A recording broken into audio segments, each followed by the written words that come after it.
What are the two biggest communication blunders that you can make during a reorg? Well, in this video, I'll be sharing them with you because it is something that I have seen way too often when companies go through change initiatives. Hey everyone, it's me. And let's just jump right into this topic of what are the two biggest communication blunders. Now these are things that I have personally experienced or observed. So the first blunder is actually something that I experienced firsthand. So we had a company that was going through a large-scale reorg, and what they did is they hired an external consulting firm to come in and help them design the organization. And so the consulting firm came back and they presented the org chart. They were very proud of their work. It was beautiful. It had all of the boxes and lines connecting people and reporting managers and dotted line reports and everything else. None of the employees that worked for the company knew who these people were. They didn't know where they fit in. They weren't familiar with the names of the people. And so what ended up happening is that the leadership team presented this beautiful org chart, but it didn't connect with the employees in any meaningful way.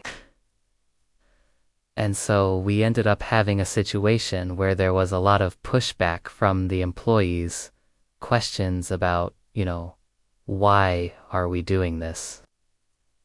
What is the purpose of the reorg? Why do we need to change?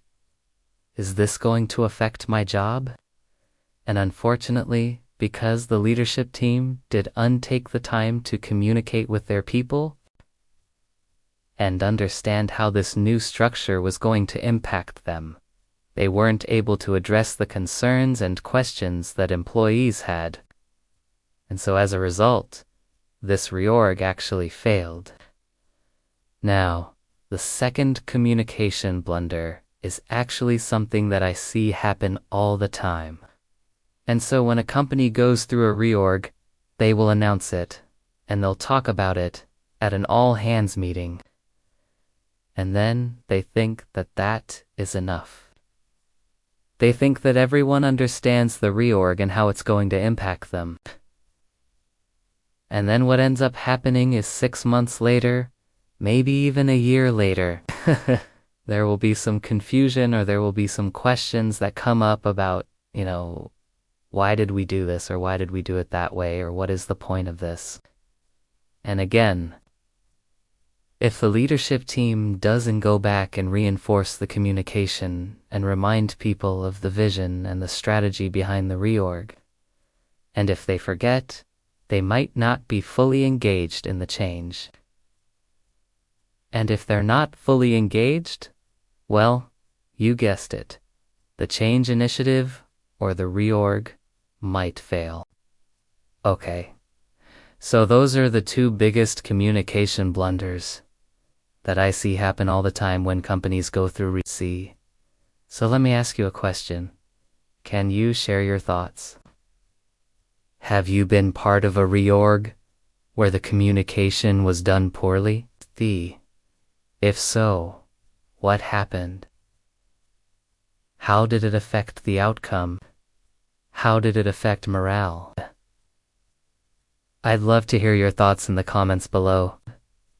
Alright, now before we dive into each of these topics, I want to define what a reorg is because when someone says we redoing a reorg around here, people's ears perk up and they get nervous.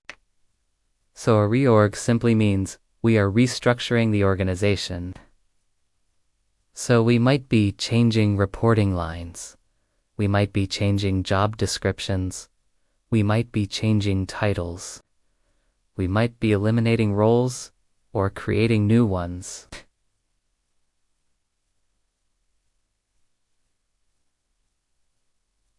So there's a lot of different things that fall under the umbrella of a reorg. Now, when we are going through a reorg, we have to remember that it affects everyone in the company. Everyone will be impacted by the reorg, even if it's just a little bit. See? It's important that we take the time to communicate with everyone and make sure that they understand how the reorg will affect them. Okay, so let's just dive into the first topic of today, which is don't assume that people understand the reasons for the reorg. So just because you have communicated the fact that we are doing a reorg or we are changing the organization's structure doesn't mean that people understand why we're redoing that. They might think, well, what is the point of this? Do we really need to do this? Bah. Or they might be concerned about how it's going to affect them. So it is important that we take the time to explain the rationale behind the reorg and also explain how it is going to affect them. Okay, so here's an example of how you could approach this conversation. So you would start off by saying something like, hey, I know that we just announced the reorg, and I know that there are a lot of questions and probably even some confusion about how this is going to affect us. And so I want to take the time to explain the rationale behind the reorg and also explain how it is going to affect you. So the first thing that I want to say is the reason that we are doing this reorg is because we are trying to become more agile and we are trying to become more customer focused. We want to make sure that we are positioned for success for the future.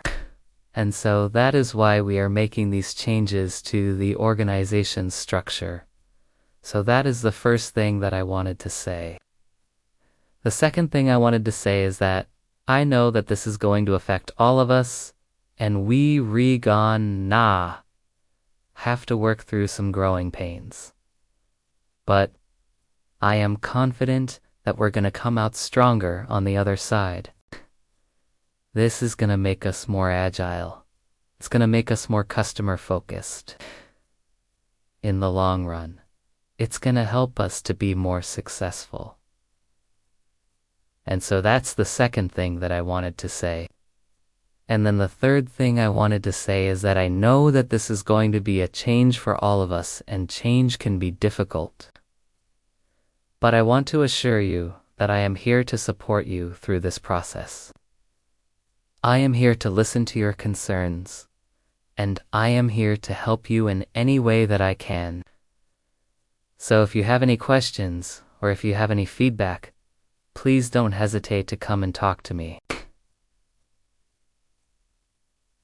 Okay. So that's an example of how you could approach that conversation. But I want you to notice how this leader started the conversation. They said, hey, I know that there's a lot of questions and probably some confusion. They didn't assume that everyone understood They didn't assume that everyone was on board with the Instead, they took the time to acknowledge that this is going to be a change. It's going to affect all of us.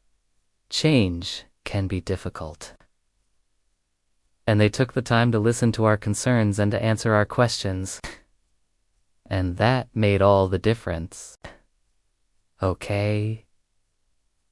So let's move on to the second communication blunder, which is, do you assume that once you tell people about the reorg, that they will remember when we go through change initiatives, it's important that we reinforce the communication over time.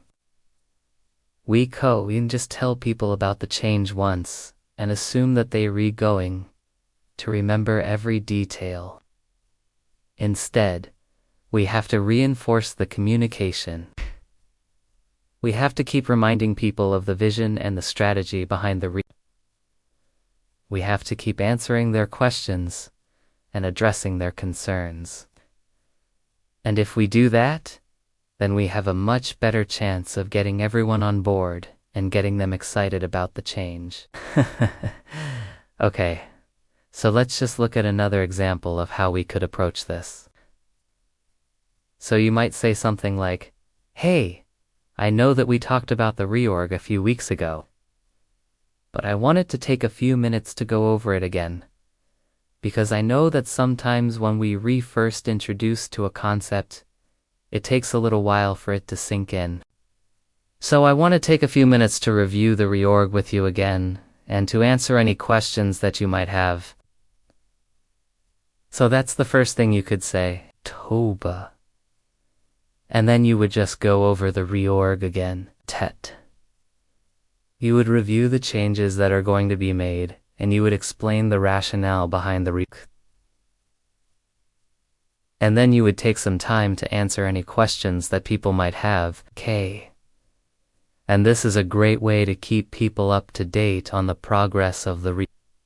It shows that you're committed to keeping them informed, Tone. And it also shows that you're open to answering their questions and addressing their concerns. Okay, so hopefully those tips were helpful for you. I know that when we go through change initiatives, it can be difficult to communicate effectively. We might not know what to say or how to say it, Tit. But hopefully those tips were helpful for you, and you can use them in your own communication, Kunkri. Okay, so thank you for watching, and if you enjoyed this video, please give it a thumbs up. And do you want to forget to subscribe, because I release videos every single week on various topics related to project management and being an effective leader. Thank you again for watching, and I look forward to seeing you in another video soon.